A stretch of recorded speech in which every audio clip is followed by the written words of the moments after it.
Okay, everyone, Miss Vogue here with your first video lesson.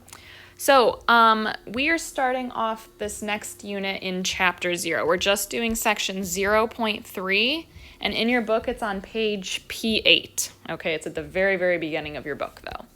So I went ahead and actually wrote out examples for all of your vocabulary words here just so you guys had one set example because the book doesn't always give you an exact one. Okay, but I want you guys to go ahead go through your book and actually find the definition for all these terms. You can either go to that page P8 or the glossary has all of these. Okay, so I am going to focus a little bit on these bottom 3 definitions here.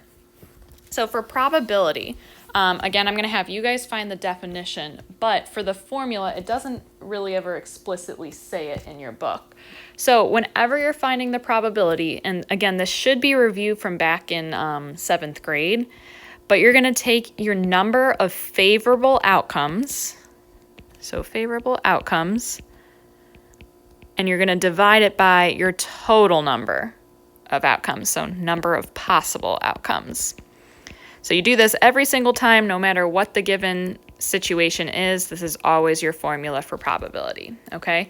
And something important, it's always going to be between 0 and 1. So we'll always be between 0 and 1. If you don't have it between 0 and 1, then you definitely made a mistake somewhere, okay? And whenever you're writing the probability of something, remember, you're always going to do P, and then let's say we're doing the probability of finding heads for flipping a coin. We would write it like this. This is just saying the probability of getting a heads would be 1 out of 2 or 50%. Okay? Now, we also have theoretical probability and experimental probability. You have to make sure that you understand the difference between these two. Okay? It's very important. So with theoretical probability, this is what should occur. Okay, so what should occur. And basically all that means is what's expected to happen. So if you're talking about rolling a dice, if we said, what would be the probability of getting a 3 on a dice? Well, there's only 1 3 out of 6 sides on a regular dice. So we would expect we'd have a 1 out of 6 shot of getting a 3. Okay, so it's what should occur. Now with experimental probability, that's what actually occurs. And so what I mean by that, let me write this out, what actually occurs, and this is always what actually occurs when an experiment happens. So when an experiment is repeated many times, okay? So you have to make sure you know the difference between those two. And it's right in the name. Experimental means an experiment happened, okay? And we'll get into an example down below here. So my example here, I said pretend you flipped 9 heads and 2 tails. Our probability would be 2 out of 11 for tails, because only 2 out of our 11 flips was tails. Whereas if it had asked our theoretical probability, okay, our theoretical of getting tails would be 1 out of 2, because there's 1 out of the 2 sides of the coin that would be tails. So that's what we would think would happen, but sometimes we can see based on this experiment I laid out, it doesn't always work out that way, okay? So let's go ahead and move on to some of these example problems. We'll do the first one together, and then I'm going to suggest that you pause the video to finish up these questions here that I just highlighted, okay? But looking at our first question, we have suppose a bag contains 5 orange, 3 red, and 4 green lollipops. So the probability of picking an orange lollipop. So first things first, we have to find our total number of possible outcomes, okay? So possible outcomes. So 5 plus 3 plus 4, which gives us 12.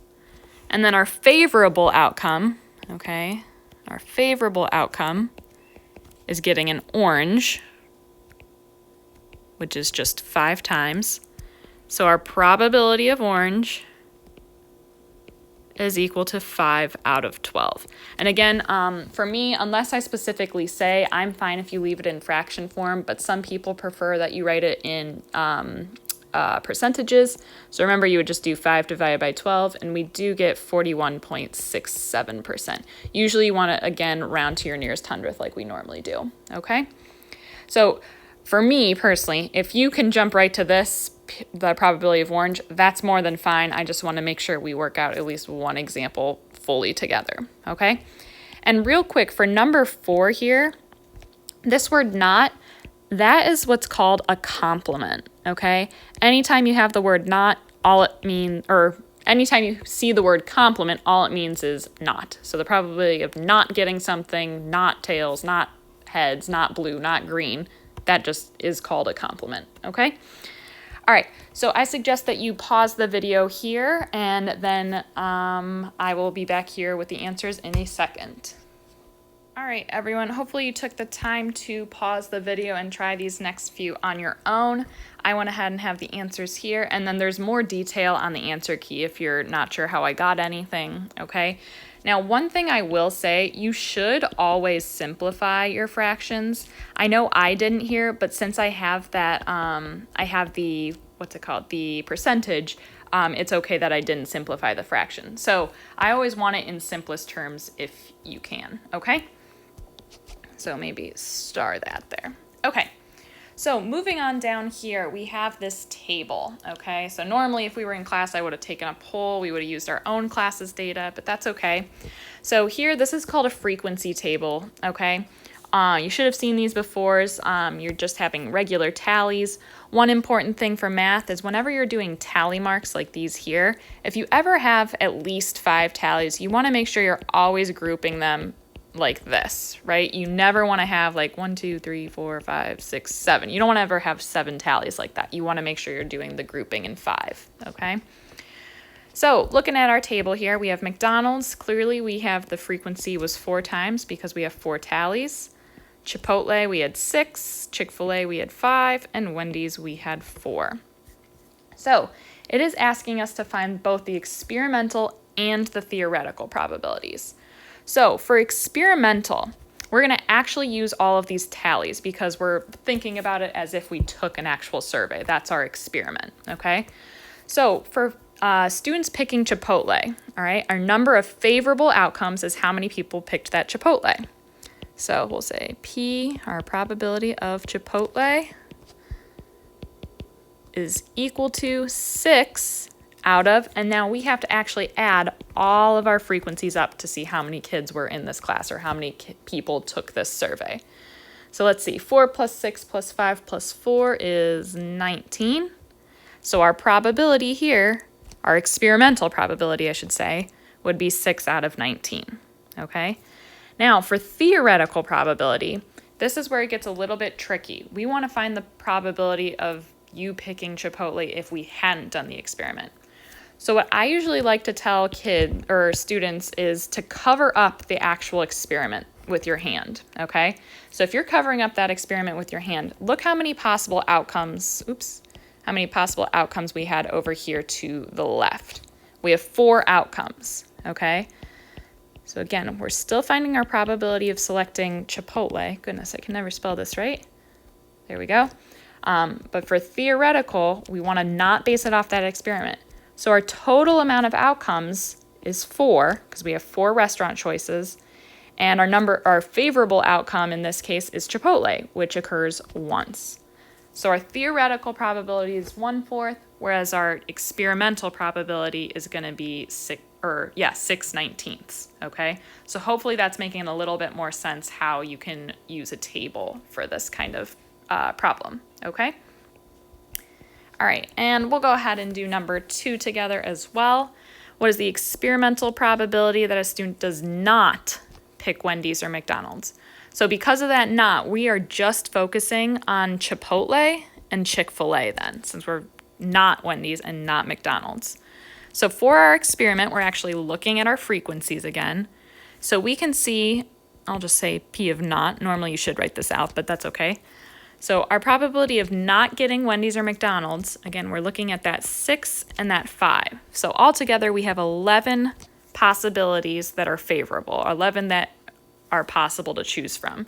And our total amount still, remember, we took a poll for 19 people. So our probability for the experiment was that 11 out of 19 did not pick Wendy's or McDonald's. Okay?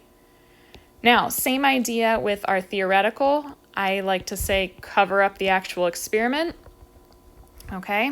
And again, we want to find, let's see here, our probability of Chipotle, but again, we're looking for the theoretical now. So looking up to the top left, we have 4 possible outcomes, so we know our probability is going to be out of 4. Okay, and this time our number of favorable outcomes, it's not Wendy's or McDonald's. So again, we're looking at just that Chipotle and Chick-fil-A. Oh, oops, I wrote probability of Chipotle down here. This is probability of not Wendy's or McDonald's. Sorry about that. So again, we have 2 out of 4 for this one. So if we were simplifying, we should technically have 1/2, or if you wanted to write 50%. Okay? And finally, for our last question here, true or false, theoretical and experimental probabilities can be equal. That is true. Doesn't always happen, but think about this. If we were flipping coins, if I flipped a coin 5 or 6 times, could I technically get 3 heads and 3 tails, which simplifies to 1 out of 2? Yes. Okay. So hopefully hopefully this is making a little bit more sense now. Again, if you have any questions, please reach out, and I do have the keys posted as well. And that's it. I will be back with another video later.